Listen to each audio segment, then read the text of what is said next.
moment to thank Laura Gledholm, Professor Michael Cohen, and Professor John Lowe for being on my committee. They have helped me through numerous panic attacks and numerous cooking experiments. Forgive me if I've ever made you sick. I'll be reading from my project La Louve. First one will be called Un Papilote. Un Papilote, Un mardi morning, le renard saw her tucked in a grove of trees. Divine lupine! Peeled away her glove. Quelle beauté! She pulled away. He leaned in closer, kissed the pads of her paw. Que vous êtes jolie! Slipped beneath her dress. Bisou, bisou, bis, bis! Her business, until it was his too. La Louve was convinced she had to have infinite loins. The night she fell asleep in her own puddle. Un Papilote, Part 2. Diamond white, crinkled crepe cascade, a clutch of ranunculus, and into the bustle she trudges, her eyelashes scratching a mossy veil.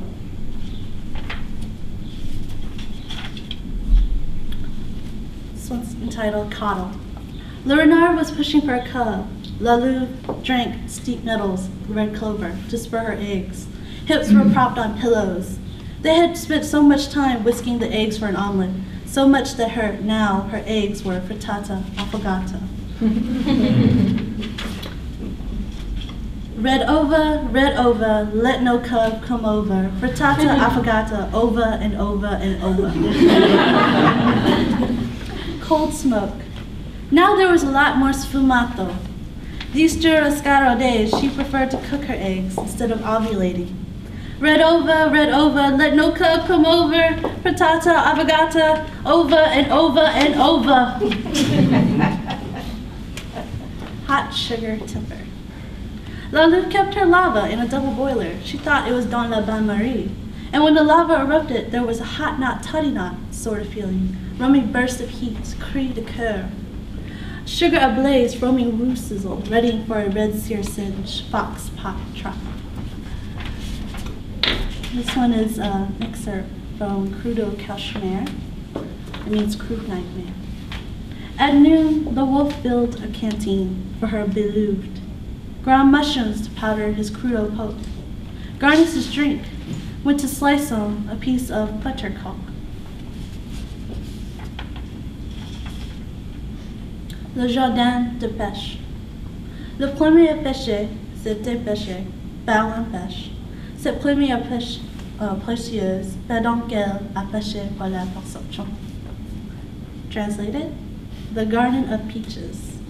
The first sin was caught by a peach, that first precious peach, while she was fishing for perception. Vintage renard. La Louve was happy the fat had been trimmed, boxy flab rendered neatly into candles. The meat had been jerked one last time. Fox spine, wind chime, bone chandelier, good old vintage renard. This one's entitled Mofongo.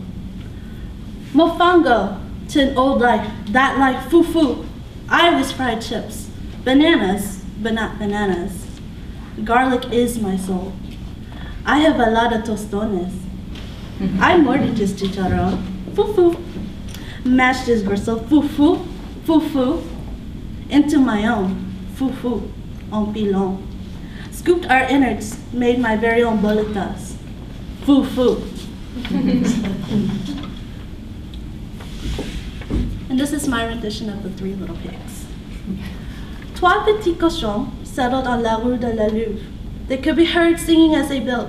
Qui a peur de la Louve, de la Louve, de la Louve? Qui a peur de la Louve, tra la la la la.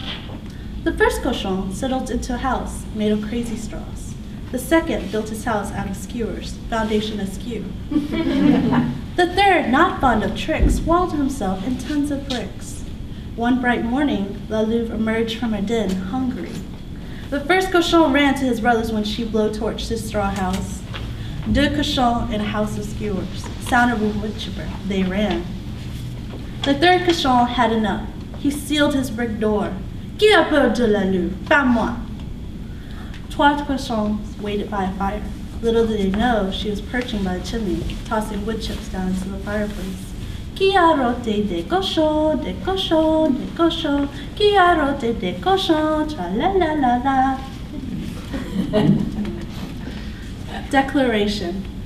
Un soir, Lalou stood by a riverbank, calling to the sky. She proclaims, I am the divine huntress, Peach Moon daughter, incarnation of my blue fire lunar mother, the bounty queen and abortive épousée. No animals know what my cannibal soul knows. Moi, Lalou, je sais cuisiner. Langoustine. Pendant la fête, Lalou plucked them from a paper doily, and Sir Petite Langoustine clipped her finger. She was appalled. Si n'étais pas là, tu ne peux comprendre jamais. Bloody pincer en l'air, le petit escomeur explained, for you, my kind serve as tidbits, but I am really more of an amuse-bouche, eager for your rosé mouth. A tiny lagniappe worthy of a pre-share. She tittered at his tiny tenai. How should I think of you? Black caviar eyes glimmered at her. I long to give you a little burst of brine on your tongue, but to live long enough for you to have my heart as well. With that, Lalou devours the langoustine. XOXOXO skeleton. Monte Albert. And that's a technique where you put a pat of butter at the end of creating a sauce to give it an extra little sheen. Lalou was spotted prancing through a forest, a bright sheen. She had been fortified by the unctuous, her sauce enriched by lascivious lipids. And I leave you with a poem called Infinite Louvre. J'ai été mortel, mais je veux continuer à braiser. I would have been mortal, but I wanted to continue braising. Thank you.